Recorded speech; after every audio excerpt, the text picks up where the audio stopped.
Translate this, he sneered, all platinum cufflinks and predatory grin. The sheikh was hers if she could decipher the contract. Another plaything for a bored billionaire. What he didn't see, couldn't possibly imagine, was the fire beneath Isla's quiet demeanor. 5 languages hummed beneath her tongue. Years of injustice coiled in her spine. One wrong word, his word, and she'd unleash it. He thinks she's just a waitress. But this girl, armed with knowledge he couldn't fathom, held his fate in her hands, and he was about to learn a lesson about the kind of kindness that burns hotter than greed. How ironic. He has no idea her quiet act of justice will save him from losing everything. The crystal chandelier cast dancing shadows across the marble floor of Lernod as Khalil al-Rashid adjusted his platinum cufflinks for the 3rd time in 5 minutes. At 34, the billionaire tech mogul had built an empire that spanned 3 continents. But tonight's merger with the European Banking Consortium would cement his position as the youngest Arab billionaire to crack the Fortune 500's top 10. "Mr. Al-Rashid, your table is ready," the Matrai announced with practiced reverence, gesturing toward the restaurant's most exclusive corner booth. Khalil's sharp obsidian eyes swept across the dining room, mentally calculating the net worth of every patron. Old habits from his days clawing out of poverty in Dubai's forgotten neighborhoods. The scent of truffle oil and aged wine filled his nostrils as he followed the maître d', his Italian leather shoes clicking against polished stone. "I'm expecting 3 associates from Geneva Private Bank," Khalil said, settling into the plush velvet seat. "When they arrive, ensure absolute privacy, no interruptions." The merger documents lay spread before him like battle plans. 200 pages of legal jargon that would transfer controlling interests in 12 European financial institutions into his hands. His fingers traced the embossed letterhead as memories of sleeping on cardboard boxes flashed through his mind. Every acquisition was proof that the hungry child from Al-Karama had conquered the world that once rejected him. "Would you care for wine while you wait, sir?" The voice stopped him cold. Not the growly tone of their usual waiter, but something melodic, almost musical. Khalil glanced up, expecting to see another polished server in the restaurant's signature black uniform. Instead, he found himself staring into the most unusual pair of eyes he'd ever encountered. Not quite brown, not quite gold, but something in between that seemed to shift in the candlelight. The young woman couldn't be more than 20, with dark hair pulled back in a simple bun and skin that suggested Middle Eastern heritage, though something indefinable marked her as different. "You're new," he stated rather than asked, his tone carrying the authority of someone accustomed to immediate answers. "Yes, sir. This is my 2nd day."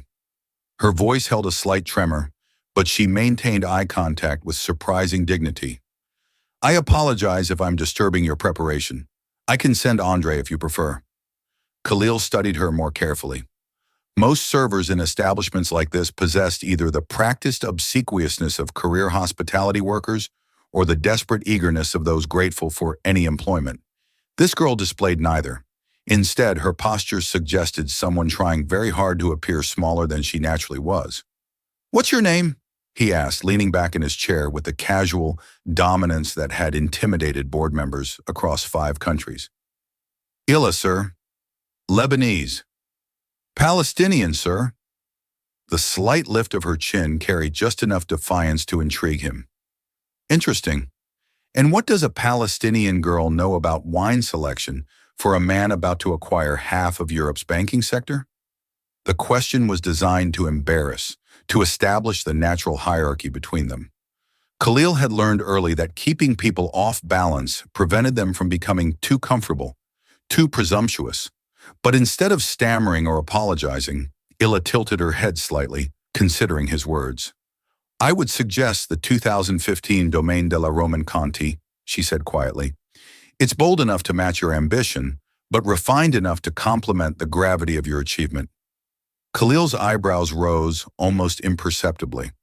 The wine she'd suggested was not only the most expensive bottle on Lirinid's legendary list, but also happened to be his personal favorite, a detail not listed anywhere on the menu. "How did you know that vintage?" "I didn't, I guessed." Her honesty was either refreshing or foolish. In his world, the two were often synonymous. But if you're conducting business that will affect European banking, you'll want something that speaks to both power and sophistication. That particular Romani has a reputation for both. Before Khalil could respond, his associates arrived in a flurry of expensive cologne and nervous energy. Heinrich Weber, senior partner at Geneva Private Bank, led the group with the purposeful stride of a man carrying documents worth more than most counts' GDP. Khalil, my friend, Heinrich's German accent carried across the dining room as he embraced Khalil with European formality, ready to make history always. Khalil's attention shifted to business mode, but something made him glance back at the young waitress. She had retreated to a respectful distance, but those unusual eyes remained fixed on the documents Heinrich was removing from his briefcase. Her expression had changed. The nervous deference was gone, replaced by something that looked almost like alarm. "Gentlemen, shall we begin?" Khalil gestured to the seats around the table as Illa approached with their wine selection. As she poured the Roman Conti, her hands were steady despite their slight tremor earlier. When she reached Heinrich's glass, Khalil noticed her pause almost imperceptibly, her eyes scanning the open contract on the table. "Will there be anything else?" she asked, but her voice carried a different quality now. Less timid, more concerned. "Privacy," Heinrich answered curtly. "This conversation is not for civilian ears." Ila nodded and began to withdraw, but something made Khalil call out to her. "Actually, wait." He couldn't explain the impulse, but something in her expression intrigued him. "You mentioned you could guess things about wine. What else can you guess about?" Heinrich shot him a look of confusion, but Khalil ignored it. There was something about this girl that didn't fit the simple narrative of a struggling waitress grateful for employment. "I'm not sure I understand, sir." "Documents. Can you read documents as well as you read wine preferences?" The question hung in the air like smoke from expensive cigars. Heinrich shifted uncomfortably, clearly annoyed by the interruption. But Khalil found himself genuinely curious about her answer. "I can read, yes, sir. In how many languages?" The question surprised even him. But those eyes. There was intelligence there that seemed at odds with her circumstances. "5, sir?" The table fell silent. Heinrich's associates exchanged glances while Khalil leaned forward, genuinely intrigued for the first time in months. 5 languages. A Palestinian waitress who knows vintage wine and speaks 5 languages. He reached for the contract, his movements deliberate and theatrical. "How interesting." Before Heinrich could object, Khalil held up one section of the document. The text was dense legal language, a mixture of English and German with technical terminology that would confuse most attorneys. "Read this section out loud." Heinrich's face flushed red. "Khalil, this is highly irregular. We're discussing confidential." She signed a standard employee confidentiality agreement, I'm sure. Khalil's tone brooked no argument. "Didn't you, Illa?" "Yes, sir." Then read. Illa took the document with hands that no longer trembled. As her eyes scanned the page, something remarkable happened. Her entire demeanor transformed. The nervous girl disappeared, replaced by someone who moved with quiet confidence and intellectual precision. "This section outlines the transfer protocols for the Basel III compliance requirements," she began, her voice now clear and authoritative. "However, there's an inconsistency in paragraph 7. The regulatory framework referenced here was superseded by the European Banking Authority's revised guidelines in March 2024. Any contracts relying on the older framework would be legally void within 6 months of signing. The wine glasses might as well have shattered from the silence that followed. Heinrich's face had gone from red to pale while his associates frantically rifled through their briefcases. Khalil felt something cold settle in his stomach. "What does that mean exactly?" "It means," Illa continued, her voice gaining strength, "that whoever drafted this contract is either incompetent or deliberately trying to create a legal loophole that would invalidate your acquisition after you've already transferred the funds." Heinrich shot to his feet. "This is preposterous." A waitress questioning documents prepared by Geneva's top legal. "She's right." The voice came from Marcus Webb, Heinrich's junior associate, who had been frantically typing on his phone. "The EBA guidelines she mentioned, they're real. Updated 6 months ago." "Jesus Christ, Heinrich, how did we miss this?" The restaurant seemed to spin around Khalil as the implications crashed over him.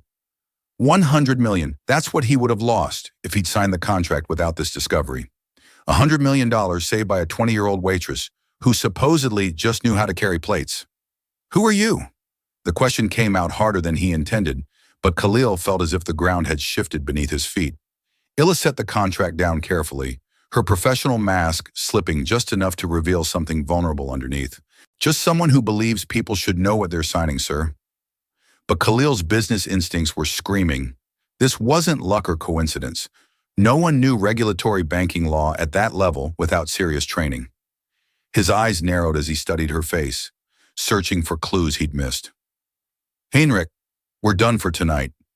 His voice carried the finality of a judge's gavel. Obviously, you need to review your documentation more carefully. As the banking associates gathered their papers with embarrassed haste, Khalil never took his eyes off. She stood perfectly still, as if waiting for judgment, but something in her posture suggested she was prepared to run. When the table finally cleared, leaving only the two of them in the corner booth, Khalil leaned back in his chair and studied the young woman who had just saved him a fortune. Sit down, sir. I should return to my other tables. Sit down. This time it wasn't a request.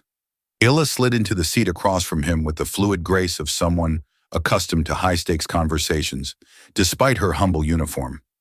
Now, Khalil said, his voice dangerously quiet, tell me who you really are.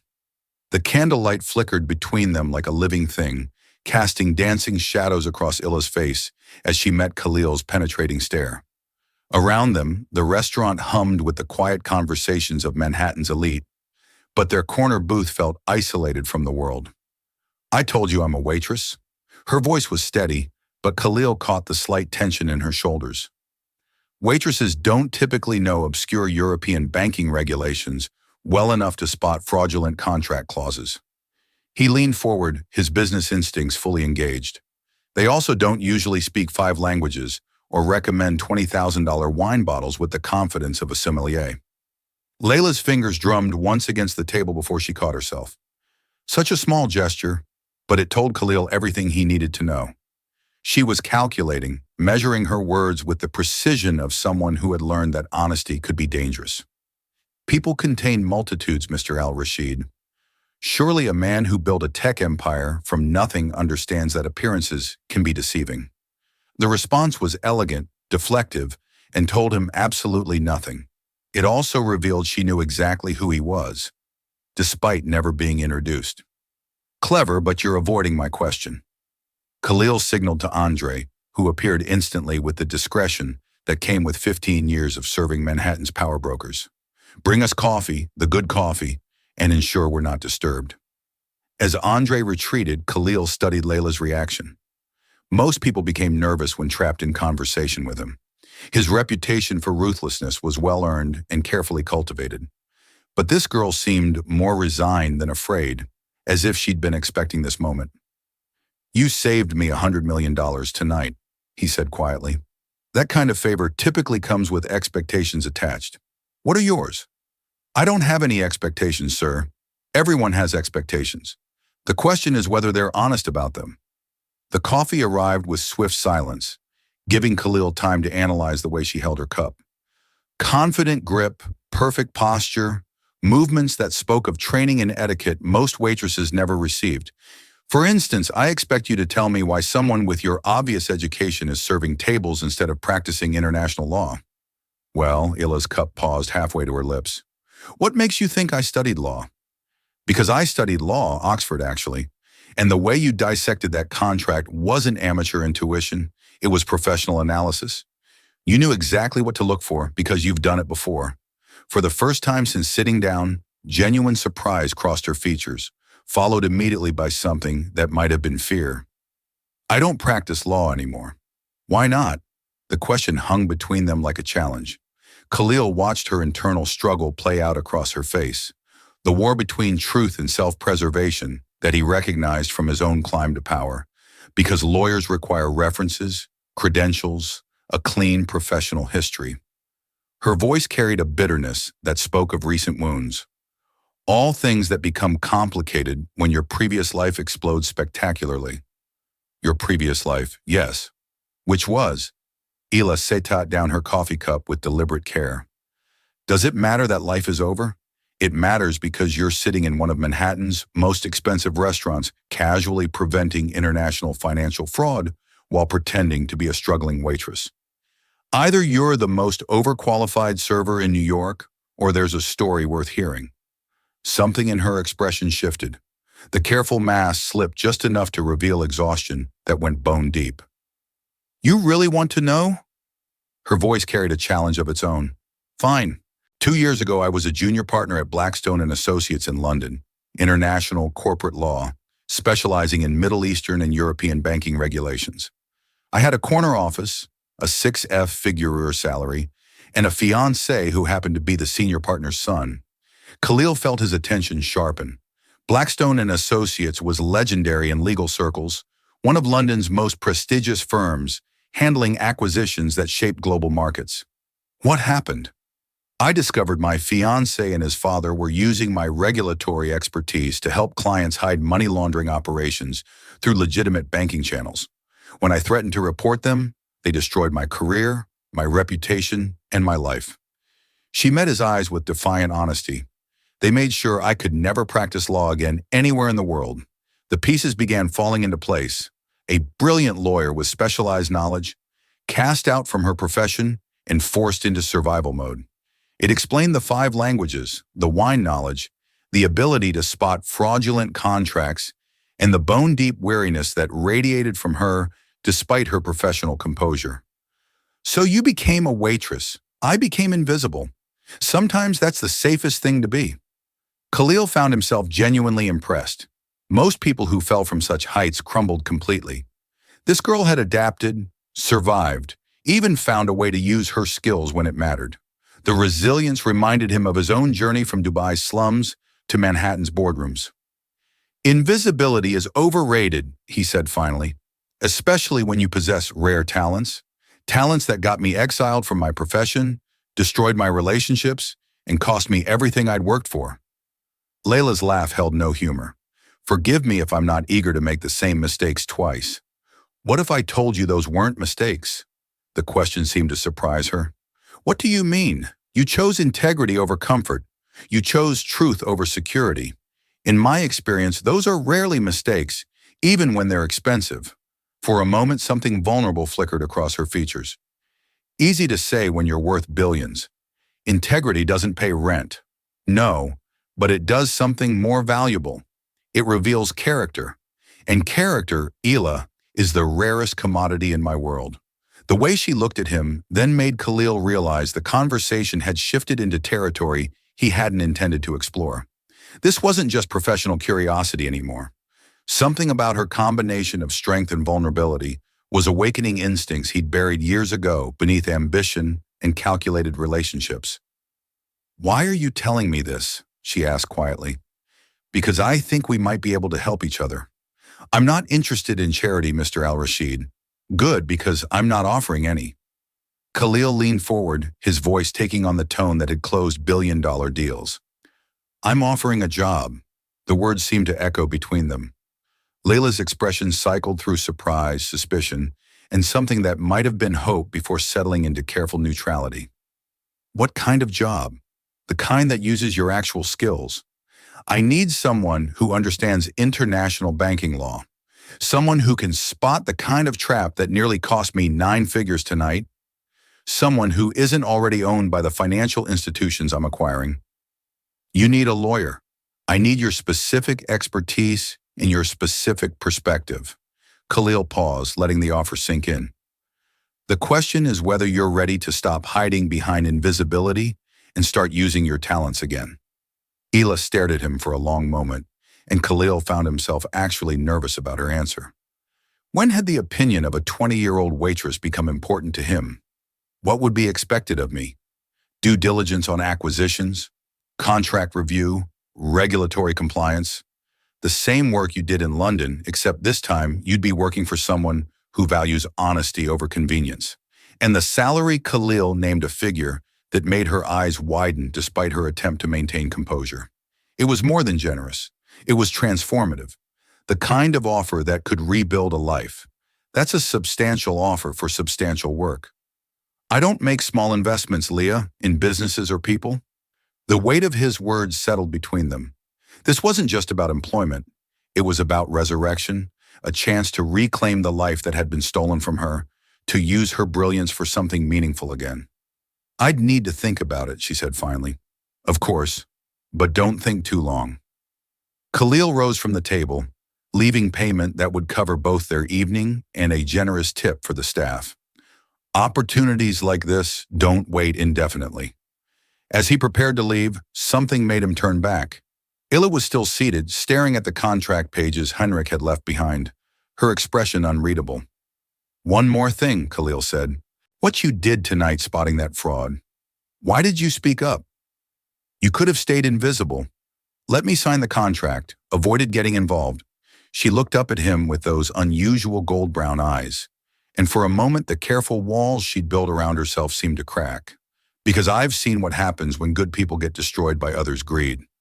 I couldn't watch it happen again, even to a stranger. The honesty in her voice hit him like a physical blow in his world of calculated relationships and strategic alliances. Such genuine concern for another person's welfare was rarer than diamonds. Think about my offer, Ila, but remember sometimes the greatest risk is not taking one at all. He left her sitting in the candlelight, surrounded by the evidence of her brilliance and the promise of a future that seemed impossible just hours before. And for the first time in years, Khalil al-Rashid found himself hoping someone would say yes to him rather than simply expecting it. 3 days passed before Illa found herself standing outside the gleaming glass tower that housed Al-Rashid Global Enterprises.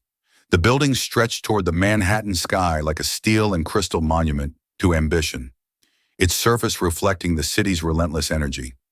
She'd walked past it twice, gathering courage before finally approaching the security desk in the pristine marble lobby. I have an appointment with Mr. Al-Rashid, she told the security guard, smoothing her one professional blazer with nervous fingers. It was 3 years old and showed the careful maintenance of someone who couldn't afford to replace it, but it was clean and pressed. The elevator ride to the 52nd floor felt endless. Through the glass walls, Manhattan spread out below like a circuit board of light and movement. She tried to ignore the way her reflection looked small and uncertain against the backdrop of Khalil's empire. When the doors opened, she stepped into a reception area that belonged in an architectural magazine. Everything was sleek lines and expensive materials designed to intimidate and impress. The receptionist, a stunning woman who looked like she'd stepped off a fashion runway, barely glanced up from her computer. Laila Nazir to see Mr. Al-Rashid, Illa announced, proud that her voice remained steady. He's in a meeting. You can wait. The dismissal was polite but absolute. Ila settled into one of the leather chairs that probably cost more than her monthly rent and tried not to fidget. Through the floor-to-ceiling windows, she could see other office towers stretching toward the horizon, each one representing dreams and ambitions, and fortunes won and lost. Miss Nazir, Miss. She looked up to find a tall man in his 40s approaching, his smile warm and genuine. Unlike everyone else she'd encountered in the building, his demeanor suggested actual human warmth rather than corporate polish. I'm David Chen, Mr. Al-Rashid's business partner and oldest friend. He asked me to speak with you while he finishes his call with Tokyo. David led her down a hallway lined with modern art and past offices where serious-looking people conducted the business of global finance. His office, when they reached it, was marginally less intimidating than the reception area, but still spoke of significant success. Coffee? Water? Something stronger? David asked, settling behind his desk with the easy confidence of someone comfortable in his own skin. Coffee would be nice, thank you. As David prepared their drinks, Illa studied him carefully. In her legal career, she'd learned to read people quickly, their motivations, their loyalties, their potential as allies or threats. David Chen radiated the kind of steady reliability that spoke of deep integrity, so he said, handing her a steaming mug. Khalil tells me you saved him from a rather expensive mistake the other night. I simply pointed out an inconsistency in a contract, an inconsistency that would have cost him 9 figures. That's quite a catch for someone who's supposedly just a waitress. The comment wasn't accusatory, but Illa heard the unspoken question. She took a sip of coffee. Excellent quality, she noted, and considered her response. I studied international banking law before my circumstances changed. Khalil mentioned you were interested in joining our legal team. I'm considering his offer. Yes. David leaned back in his chair, studying her with intelligent eyes. Can I be frank with you, Miss Nazir? Please. Khalil al-Rashid is one of the most brilliant business minds I've ever encountered. He's also one of the most driven, demanding, and occasionally ruthless people you'll ever meet. He expects excellence, demands loyalty, and has no patience for mediocrity or deception. Illa felt her spine straighten. Are you trying to discourage me from taking the position? On the contrary, I'm trying to prepare you for what working with him will be like. David's expression grew serious. But I'm also wondering why someone with your obvious qualifications is serving tables instead of practicing law. The question hung between them like a test. Illa had prepared for this conversation, practiced different versions of the truth that might satisfy curiosity without revealing too much. But something about David's straightforward manner encouraged honesty. I made enemies in London, powerful enemies who ensure I can't practice law anywhere in the world. What kind of enemies? The kind who don't forgive whistleblowing, even when it prevents criminal activity. David nodded slowly, as if her answer confirmed something he'd suspected. That actually makes me feel better about recommending you. Really? Why? Because it means you chose principle over profit. In our business, that kind of integrity is rarer than you might expect. He stood and moved to the window, gazing out at the city below. Khalil built this company from nothing, you know. Started with a laptop and a dream in a studio apartment in Brooklyn.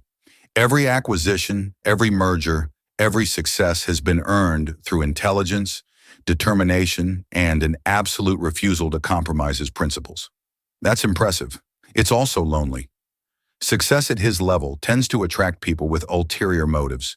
Employees who want access to his wealth, women who want his status, business partners who want his connections. David turned back to face her. What he needs, what the company needs, is someone who values competence over personal gain. Before I could respond, the office door opened and Khalil strode in with the confident energy that seemed to precede him everywhere. Today he wore a charcoal suit that probably cost more than she'd made in 6 months of waiting tables, but it was his presence that filled the room rather than his expensive clothing. Ila, thank you for coming. His attention focused on her with laser intensity. I trust David has been entertaining you with embarrassing stories about my early failures. Just establishing context, David replied with a grin. I was telling Miss Nazir about your commitment to integrity in business dealings. Ah, the integrity speech. That means he likes you. Khalil settled into the chair next to Isla, close enough that she caught the subtle scent of his cologne. Something expensive and distinctly masculine. Have you had time to consider my offer? The directness of the question shouldn't have surprised her, but Illa found herself momentarily tongue-tied. This close, she could see the intensity in his dark eyes, the sharp intelligence that had built an empire, in something else, a hint of vulnerability that he probably didn't realize he was revealing. I have several concerns, she said finally, such as references for one. As I mentioned, my previous employers aren't likely to provide positive recommendations. I don't need their opinions. I need your skills. Professional credentials are less important than proven competence. You've already demonstrated both your legal expertise and your integrity. What else concerns you? Ila took a breath, gathering courage for the conversation she'd been dreading. The salary you mentioned is far above market rate for someone with my employment history. It makes me wonder what additional expectations might be involved. The question hung in the air like smoke. David's eyebrows rose slightly and Khalil's expression grew very still. When he spoke, his voice carried a coldness that reminded Ila exactly how dangerous it could be to misjudge powerful men. Let me be absolutely clear, Miss Nazir. I am offering you a position based solely on your professional qualifications. Any implication otherwise is both insulting and inaccurate. The ice in his tone made her stomach clench, but she forced herself to maintain eye contact. I apologize if I offended you, but given my past experiences with powerful men in professional settings, I needed to establish boundaries. Something in her voice, perhaps the echo of old pain, seemed to penetrate his anger. Khalil's expression softened slightly, though his eyes remained watchful. What happened to you in London? I trusted the wrong people with the right information. It cost me everything. Ela met his gaze steadily. I won't make that mistake again. Good. Trust should be earned, not given freely. Khalil leaned back in his chair, and when he spoke again, his voice had returned to its normal tone. The position I'm offering is legitimate, professional, and based entirely on your legal expertise. The salary reflects both the complexity of the work and the value I place on integrity. Nothing more, nothing less. Relief flooded through her, followed immediately by embarrassment at her own suspicions. I'm sorry I had to ask. You had to protect yourself. I respect that. Khalil stood and moved to David's window, his silhouette sharp against the Manhattan skyline. The question now is whether you're ready to start rebuilding your career, or if you're content to remain invisible forever. The challenge, in his words, stung, but it also awakened something she thought was dead. Ambition. For 2 years, she'd focused solely on survival, on staying hidden, on avoiding the kind of risks that had destroyed her life in London. But looking at Khalil's empire spread out below them, she felt the first stirring of hunger for something more than mere existence. If I accept, she said carefully, what would be my first assignment? Khalil turned from the window, and the smile that crossed his face was both triumphant and genuinely warm. Due diligence on a potential acquisition in Dubai, a telecommunications company with some very interesting regulatory complications. Dubai? The word carried weight she wasn't sure she was ready for. Problems with that? No, just it's been a long time since I've traveled for business. Then it's time to get reacquainted with the world you belong in. The conviction in his voice was compelling, almost hypnotic. Ila found herself imagining what it would feel like to use her skills again, to engage in the complex intellectual challenges that had once defined her professional life. When would you need an answer? Now, the simple word hit her like a physical blow. Now, the Dubai deal is moving quickly. If you're going to be part of this company, you need to be aligned. Half measures don't work in my business. Ela looked between Khalil and David, seeing expectation and encouragement in their faces. This was it, the moment that would determine whether she remained trapped in survival mode or took the leap back into the life she'd lost.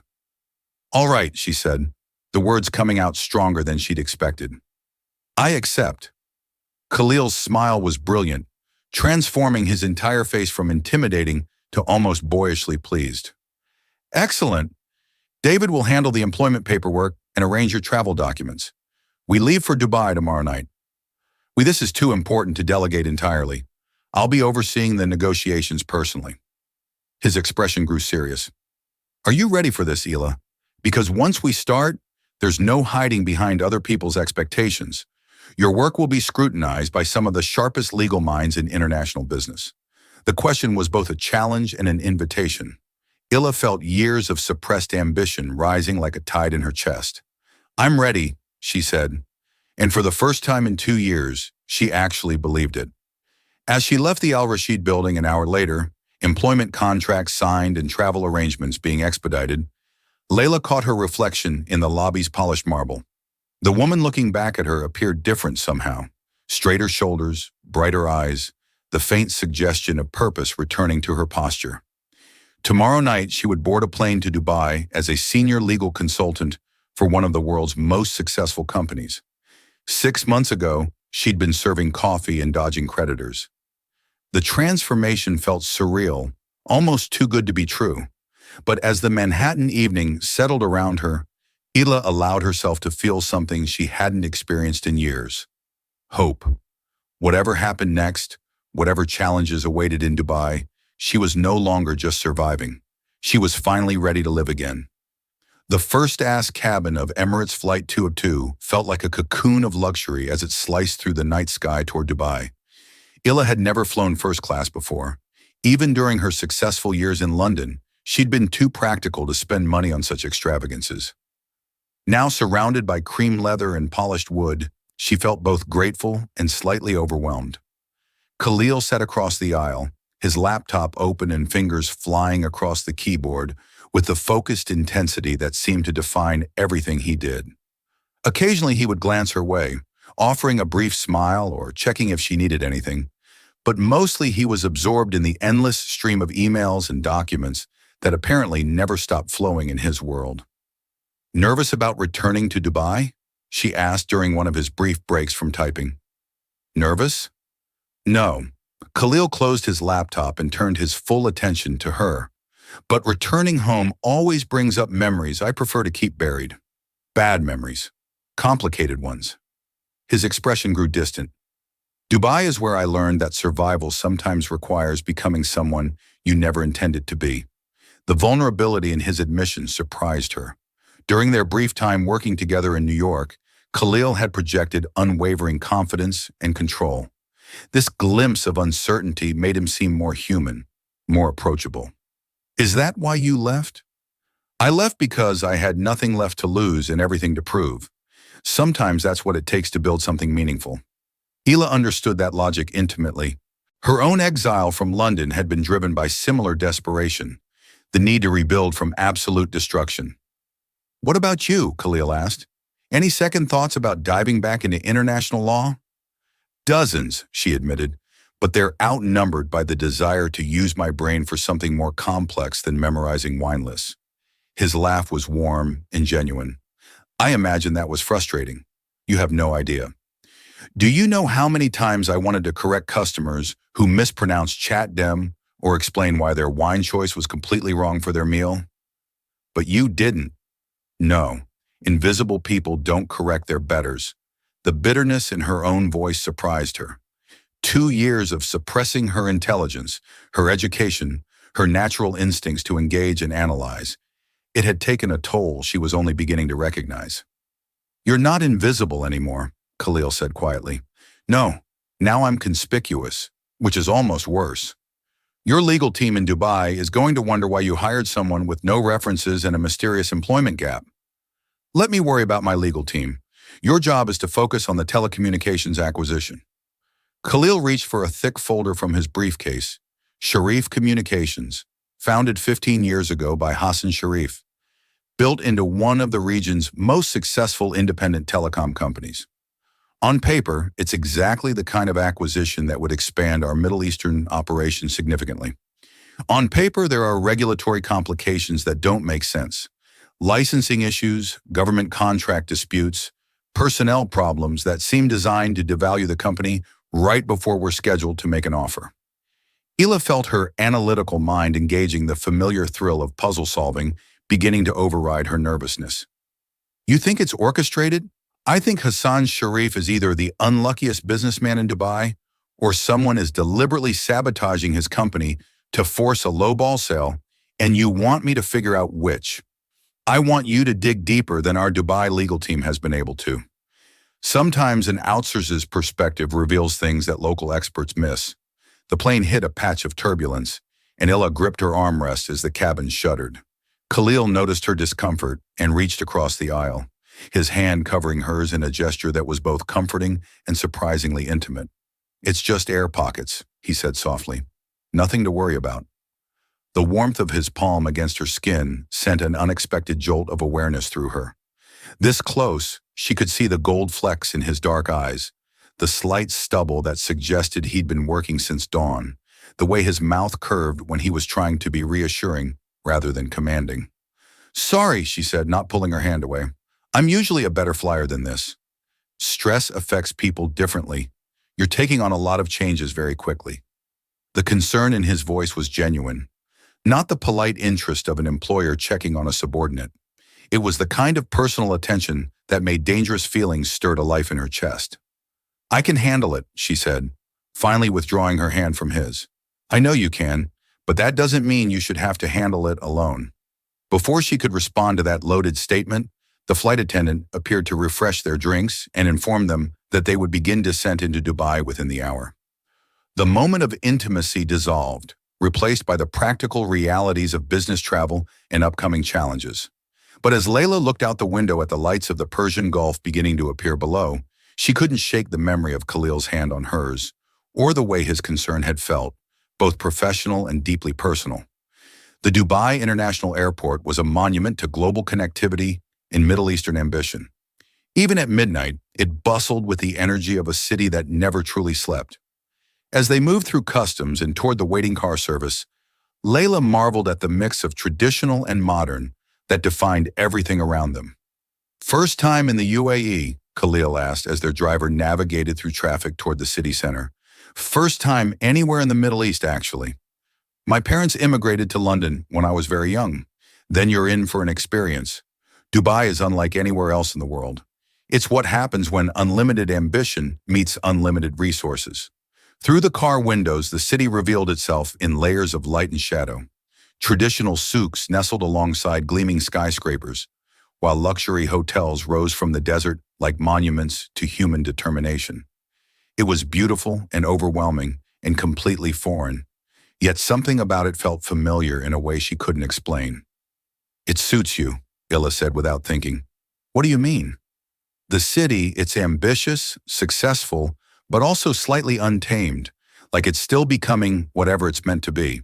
Khalil studied her profile as she gazed out at the passing skyline. That's a surprisingly accurate assessment from someone who's been here for all of 30 minutes. I'm good at reading between lines. It's part of being a lawyer. Former lawyer, current legal consultant, she corrected with a small smile. I'm reclaiming my professional identity. Remember the hotel, the Burj Al Arab, appeared before them like something from a fantasy novel, its sail-shaped silhouette illuminated against the dark Persian Gulf. Illa had seen pictures, of course, but the reality was breathtaking. We'll be staying in the royal suite, Khalil said casually as they entered the opulent lobby. It has separate bedrooms and a full office setup for our work. The clarification was unnecessary but appreciated. Despite his assurances about the professional nature of their relationship, being alone with Khalil in one of the world's most romantic cities felt charged with potential complications. The Hassan Sharif meeting is scheduled for 10 tomorrow morning, he continued as they rode the elevator to their floor. That gives you tonight to review the files and tomorrow morning to formulate initial impressions. And after the meeting, we dig deeper. Hassan strikes me as a man with secrets, and secrets have a way of revealing themselves when the right pressure is applied. The suite was magnificent, floor-to-ceiling windows offering panoramic views of the Gulf, furnishings that belonged in a palace and enough space for a small conference. But what struck Layla most was the way Khalil moved through it with casual familiarity, as if luxury of this magnitude was simply expected rather than extraordinary. The office space is through here, he said, leading her to a separate room equipped with computers, printers, and a conference table overlooking the water. Everything you need should be available, but let me know if you require additional resources. This is perfect. Thank you, Illa. Something in his voice made her turn to face him fully. I want you to know that bringing you here isn't just about the Sharif acquisition. What you did at Lerna, spotting that fraudulent contract, it reminded me why I got into business in the first place, which was to build something meaningful, to create success that wasn't built on other people's failures. His expression grew serious. In my world, that kind of integrity is rare. I don't want to lose it again. The intensity of his words sent warmth spreading through her chest. This wasn't about professional qualifications or convenient skill sets. This was about something deeper, more personal. You won't lose it, she said quietly. I promise. Good, because tomorrow we're going to discover exactly what Hassan Sharif is hiding. And I have a feeling it's going to test both our principles and our partnership. As Khalil retired to his bedroom, leaving her alone in the office with files full of financial mysteries to unravel, Illa realized she was no longer nervous about the upcoming challenges. Instead, she felt energized, focused, and more alive than she'd been since London. Whatever secrets they uncovered tomorrow, whatever complications arose from working so closely with a man who was becoming dangerously important to her, she was ready. For the first time in years, she was exactly where she belonged. But as she opened the first file on Sharif Communications, a name on the letterhead made her blood freeze. Listed as the company's London legal counsel was Blackstone and Associates, the firm that had destroyed her career and exiled her from the legal profession. The same firm whose senior partners had threatened to ruin her life if she ever practiced law again. And now somehow they were connected to Khalil's most important acquisition. The coincidence seemed impossible. which meant it probably wasn't a coincidence at all. Morning in Dubai arrived with golden sunlight streaming through the floor to ceiling windows of their suite. But Illa had been awake for hours, surrounded by documents that painted an increasingly disturbing picture of the Sharif Communications acquisition. Khalil found her in the office at 7:00 a.m., still in the clothes she'd worn the previous evening, coffee cups scattered across the conference table like archaeological evidence of a sleepless night spent unraveling mysteries. "Did you sleep at all?" he asked, concern evident in his voice. "I couldn't. Not after what I found." Illa gestured to the papers spread before her like puzzle pieces. "Khalil, this isn't just corporate sabotage. It's something much more complex and much more personal." He poured himself coffee from the service that had appeared sometime during the night and settled into the chair across from her. In the morning light, he looked younger somehow, his hair slightly mussed, and his usual corporate armor replaced by casual elegance. "Tell me, Blackstone and Associates has been Sharif Communications, London legal counsel for 3 years. The same firm that destroyed my career is directly connected to your biggest acquisition." Layla pushed a contract across the table. "But here's what's interesting. All of their recent legal work has been designed to create problems, not solve them." Khalil studied the document, his expression growing darker with each page. These contract modifications would make the company nearly impossible to acquire cleanly. Exactly. Someone at Blackstone is deliberately sabotaging Hassan Sharif's business, but doing it subtly enough that it looks like organic complications, rather than intentional interference. The question is why? Ila reached for another file. This one marked with Hassan Sharif's personal information. "I think I know." Hassan's daughter, Amira Sharif, was a student at Oxford 3 years ago. According to these notes, she was engaged to someone in London before the engagement was abruptly broken. "You think there is a connection to your situation?" "I think my ex-fiance's family specializes in destroying people who threaten their interests. The timeline matches perfectly. Amira's broken engagement, the beginning of Sharif Communications, legal troubles, and my own exile from the profession." Khalil was quiet for a long moment, processing implications that made Illa's stomach clench with dread. When he finally spoke, his voice carried a coldness she'd never heard before. "Are you telling me that bringing you to Dubai has put you in direct contact with the people who ruined your life?" "It's possible, probably even, and you didn't think to mention this connection last night." The accusation in his tone stung, but Illa forced herself to remain calm. "I discovered it at 3 this morning. I've been trying to understand the implications before jumping to conclusions. The implications are that I've potentially compromised your safety by bringing you here. Or," Illa said, standing and moving to the window overlooking the Persian Gulf, "you've given me the opportunity to finally understand what really happened to me in London." She could feel Khalil watching her, could sense the internal debate between his protective instincts and his business objectives. When he joined her at the window, his presence both comforting and dangerously distracting. "We can call off the acquisition, find another telecommunications company, avoid the entire situation." "Absolutely not." Her vehemence seemed to surprise him. "Layla, no. For 2 years, I've been running from shadows and hiding from my own life. If Blackstone and Associates is behind Hassan Sharif's problems, then helping you acquire his company cleanly isn't just good business. It's justice. Justice can be expensive. Are you prepared for what it might cost?" She turned to face him, surprised by how close he was standing, close enough to see the concern in his dark eyes, close enough to feel the warmth radiating from his body in the morning sunlight. "Are you?" The question hung between them like a challenge. This wasn't just about business anymore, and they both knew it.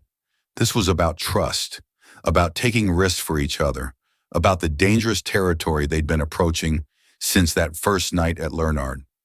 "We meet with Hassan in 2 hours," Khalil said. "Finally. If you're right about Blackstone's involvement, he's going to need allies more than he realizes. And if I'm wrong now, then we proceed with a standard acquisition and hope your past stays buried." But even as he said it, both of them knew that secrets this tangled rarely stayed buried for long. The offices of Sharif Communications occupied 3 floors of a gleaming tower in Dubai's financial district with panoramic views of the city's ever-expanding skyline. Hassan Sharif met them in a conference room that managed to blend traditional Middle Eastern hospitality with cutting-edge business technology. Hassan himself was a surprise, younger than Ila had expected, perhaps 50, with intelligent eyes that seemed to weigh every word before speaking. But what struck her most was the exhaustion that seemed to radiate from him, the weariness of a man fighting battles he didn't fully understand.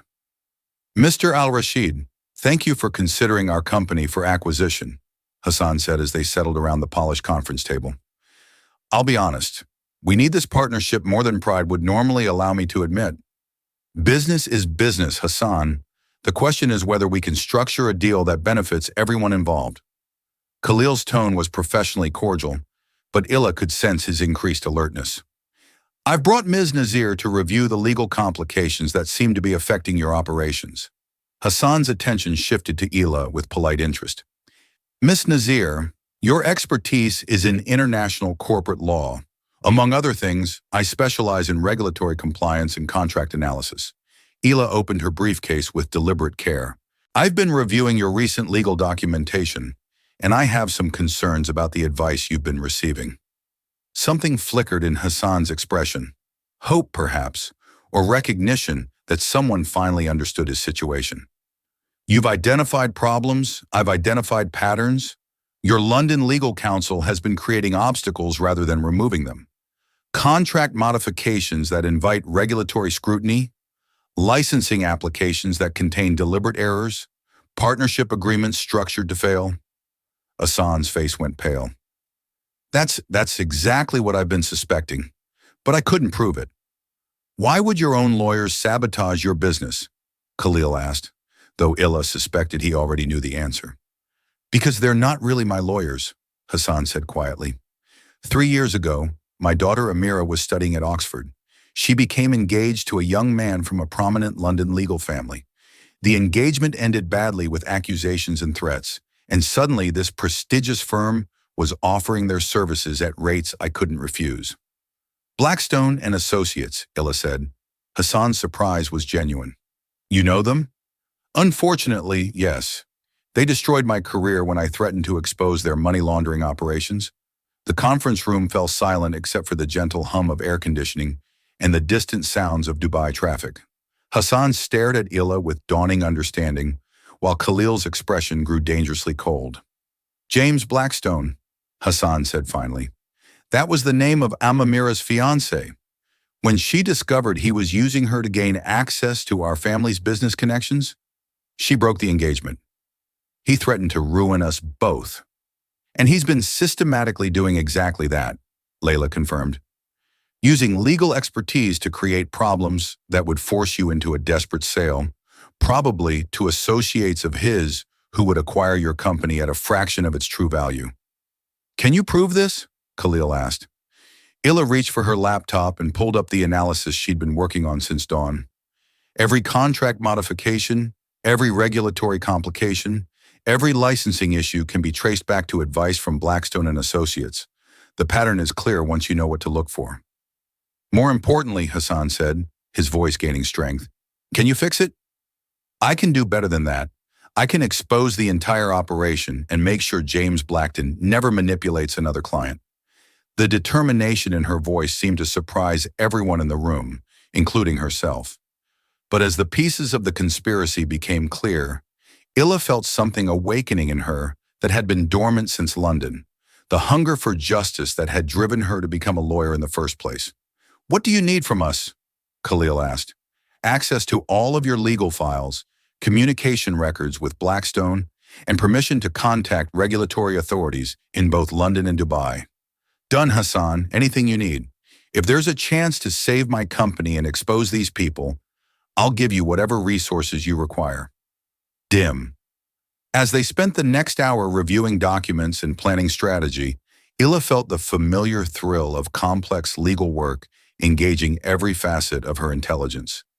This was what she'd been missing during her years of exile, the satisfaction of using her skills to solve meaningful problems and protect innocent people. But more than that, she was aware of Khalil watching her work with something that looked like admiration. When she argued a particularly complex point about regulatory law, his smile was proud. When she identified another layer of Blackstone's deception, his nod conveyed both approval and something warmer. "You're remarkable," he said quietly during a break while Hassan made phone calls to gather additional documents. "I'm doing my job." "No, you're doing what you were meant to do. This is who you really are, isn't it? Not the invisible waitress, not the cautious survivor. This brilliant, fierce advocate who fights for justice." The admiration in his voice made something flutter dangerously in her chest. "I'm the same person I've always been." "Maybe, but now I'm seeing all of you." Before she could respond, her son returned with an expression of grim satisfaction. "I've been in touch with two other business owners who used Blackstone and Associates over the past 3 years. Both experienced similar patterns of legal sabotage, followed by mysterious acquisition offers from London-based investors. It's a systematic operation. Layla said they identify successful Middle Eastern businesses, infiltrate their legal processes, create artificial problems, then arrange for associates to acquire the companies at distressed prices, which means Khalil added that stopping them isn't just about saving Hassan's company. It's about exposing an international fraud operation, and the magnitude of what they were facing settled over the room like a challenge. This wasn't simply a business acquisition anymore. It was a battle against the same forces that had destroyed Ila's life and were now threatening other innocent people. "So," Hassan said, "what's our next move?" Ila looked between the two men who were now depending on her expertise, feeling the weight of responsibility and the thrill of purpose combining into something powerful and transformative. "We give James Blackstone exactly what he deserves," she said. "We expose everything." But as she spoke the words, Ila couldn't shake the feeling that their fight was just beginning and that James Blackstone wouldn't surrender his profitable conspiracy without consequences that none of them were prepared for. The call came at midnight, shattering the focused quiet of their Dubai hotel suite, where Layla had been working for 18 straight hours to build their case against Blackstone and Associates. Khalil answered on the second ring, his voice immediately alert despite the late hour. "Rashid." Layla watched his expression change from professional attention to cold fury as he listened to whoever was on the other end. When he finally hung up, the silence in the room felt ominous. "That was my security team in New York," he said quietly. "Someone broke into my office tonight. Nothing was stolen, but every file related to the Sharif acquisition was photographed. The implications hit Ila like ice water in her veins. They know we're onto them. It gets worse. David received a call an hour ago from someone claiming to represent your former employers in London. They're threatening legal action if you continue practicing international law." Fear and anger warred in her chest, but anger won. After 2 years of hiding, of accepting defeat, of letting James Blackstone's threats control her life, Ila felt something snap into place that felt like her old self returning. "Let them threaten. We have evidence of systematic fraud affecting multiple companies across 2 continents. A few intimidation tactics aren't going to stop us now. Layla, these people destroyed your career once. They could. They could try." She stood and moved to the window overlooking Dubai's glittering skyline, gathering courage from the city's audacious confidence. "But this time, I'm not alone. And this time, I have proof of what they've been doing." Khalil joined her at the window, his presence both protective and encouraging. "Are you sure about this? Once we move forward, there's no going back to invisibility. I don't want to be invisible anymore. I want to be exactly who I was always meant to be, a lawyer who fights for justice, no matter how powerful the opposition." The conviction in her voice seemed to surprise them both, but as she spoke the words, Ila realized they were true. The scared, defeated woman who had fled London was gone, replaced by someone stronger and more determined than she'd ever been before. "Then we finish this," Khalil said. "All of it." The next morning brought Hassan Sharif to their suite with news that confirmed their worst fears and best hopes simultaneously. His daughter Amira had arrived from London overnight, carrying evidence that would transform their business dispute into an international legal case. Amira Sharif was 25, beautiful in the way that suggested both intelligence and strength, and she radiated the kind of quiet fury that came from being systematically betrayed by someone she trusted with her heart. "Ms. Nadia," she said, settling into the conference room chair with determined grace. My father tells me you're the lawyer James Blackstone tried to destroy. Former lawyer, current legal consultant, and yes, James and his father made it very clear that I would never practice law again if I exposed their money laundering operations. Ah, then you understand exactly what kind of man I was engaged to. Amamira opened her briefcase with the precise movements of someone who had planned this moment carefully. I brought copies of everything: personal emails, business communications, recorded phone conversations, 3 years worth of evidence that James has been using our relationship to infiltrate and sabotage Middle Eastern businesses. The documents Amira spread across the table were devastating. Email threads discussing the Dubai project and neutralizing competition through legal channels, recorded conversations where James bragged about manipulating clients into vulnerable positions, financial records showing payments from mysterious London investors to Blackstone and Associates for consulting services that coincided with each business sabotage. This is conspiracy, fraud, and extortion operating across international boundaries, Ila said, her legal mind cataloging charges even as her personal satisfaction grew. With this evidence, we can not only clear your father's company, but expose the entire operation. There's more, Amamira said quietly. James didn't just target our family's business. He's been collecting information about dozens of successful Middle Eastern entrepreneurs, their families, their personal relationships. He's building a database of potential targets for future operations. Khalil's expression had grown progressively darker as he reviewed the evidence. This isn't just fraud, it's systematic economic warfare disguised as legal services, which means, Layla added, feeling pieces of a larger puzzle clicking into place, that James Blackstone isn't just a corrupt lawyer. He's the center of an international conspiracy designed to destabilize and acquire Middle Eastern businesses through legal manipulation. The magnitude of what they were facing settled over the room like a storm cloud. This wasn't simply about saving Hassan's company or clearing Layla's professional reputation. They were confronting a sophisticated operation that had probably affected hundreds of people and millions of dollars in fraudulent acquisitions. So, what do we do? Hassan asked. Illa looked around the table at the faces depending on her expertise, feeling the weight of responsibility and the thrill of purpose combining into something transformative. We do what James Blackstone never expected, she said. We fight back with the truth. The next 48 hours passed in a blur of international phone calls, legal filings, and strategic planning that reminded Illa why she had fallen in love with law in the first place. Working with regulatory authorities in both London and Dubai, they built a case that was both comprehensive and unassailable.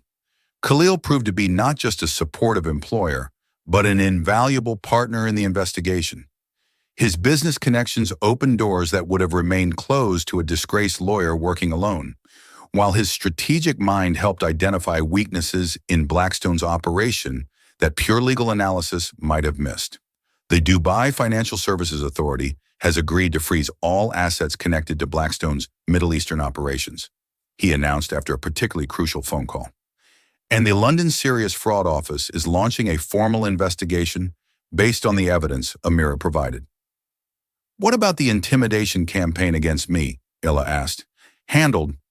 My legal team in New York has filed harassment charges, and David is working with international business organizations to publicize what really happened to your career in London. The relief was overwhelming, but it was tempered by something else. The growing awareness that their professional partnership had evolved into something much more personal and complex. It was Khalil who acknowledged the shift first late on their final night in Dubai, as they worked side by side in the hotel suite's office, surrounded by the evidence of their successful campaign against James Blackstone's conspiracy. Layla, he said, looking up from the laptop where he'd been coordinating with authorities in 3 different countries. I need to tell you something. Something in his tone made her pulse accelerate. What? This? He gestured to the documents scattered across their workspace. Working with you like this, watching you reclaim your professional identity and fight for justice. It's made me realize something important, which is that I'm falling in love with you. The words hung in the air between them like a confession and a challenge. Ila felt her heart stop, then resume beating with painful intensity. Khalil, I know it's complicated. I know there are professional considerations and power dynamics, and a dozen reasons why this is problematic timing. He stood and moved toward her, his expression vulnerable in a way she'd never seen before. But I also know that watching you work these past few days, seeing your brilliance and your passion and your absolute commitment to doing what's right, I've never been more certain of anything in my life. Hila rose to meet him, her mind racing through implications and complications, even as her heart responded to the sincerity in his voice. I'm falling in love with you too, she said quietly, but you're right about the complications. Are they insurmountable? She studied his face in the soft light from the Dubai skyline, seeing not the intimidating billionaire who had first approached her table at Larnada, but the man who had trusted her professional judgment, supported her fight for justice, and somehow seen past her carefully constructed invisibility to the person she really was. No, she said finally, they're just complications, and I'm tired of letting complications control my life. When he kissed her, it felt like coming home and launching into adventure simultaneously. All the professional tension and personal attraction that had been building since their first meeting crystallized into something powerful and transformative and absolutely right. So what happens now, she asked when they finally broke apart. Now we go back to New York, finish destroying James Blackstone's operation, and figure out how to build something meaningful together, professionally and personally. Is that what you want? What I want, Khalil said, his hands framing her face with gentle certainty, is to spend the rest of my life working alongside the most brilliant, courageous, and extraordinary woman I've ever met. 3 months later, the business sections of newspapers across 2 continents carried headlines about the international fraud operation that had been exposed by the cooperation between Al Rashid Global Enterprises and regulatory authorities in London and Dubai. James Blackstone and 6 associates were facing criminal charges in multiple jurisdictions, while Hassan Sharif's company had been successfully acquired in a deal that restored its full value and reputation. But for Hila, the most meaningful headline was much smaller and more personal. The announcement in the New York Legal Journal that she had been reinstated to practice law and named as senior legal counsel for Al Rashid Global Enterprises. Any regrets? Khalil asked as they stood in their new shared office, overlooking Manhattan from the 53rd floor of his building, about exposing international fraud, saving innocent businesses, and getting justice for everyone James Blackstone tried to destroy. Hila smiled as she straightened her new business cards. None whatsoever. And about us? She turned from the window to find him watching her with the same intensity that had first intrigued her months ago in a restaurant booth, but now tempered with something warmer and deeper about falling in love with my brilliant, demanding, occasionally impossible boss, who saw through my disguise and gave me back my professional identity. She moved toward him with the confident grace of a woman who was finally exactly where she belonged. That's the best decision I've ever made. When he pulled her into his arms, surrounded by the evidence of their shared success and the promise of their shared future, Hila realized that sometimes the most extraordinary love stories begin with the simplest moments. A contract that needs translating, a fraud that needs exposing, and 2 people brave enough to trust each other with the truth. I love you, Layla Nazir, brilliant lawyer and the woman who saved me from the biggest mistake of my career. I love you too, Khalil al-Rashid, impossible billionaire, and the man who saved me from invisibility.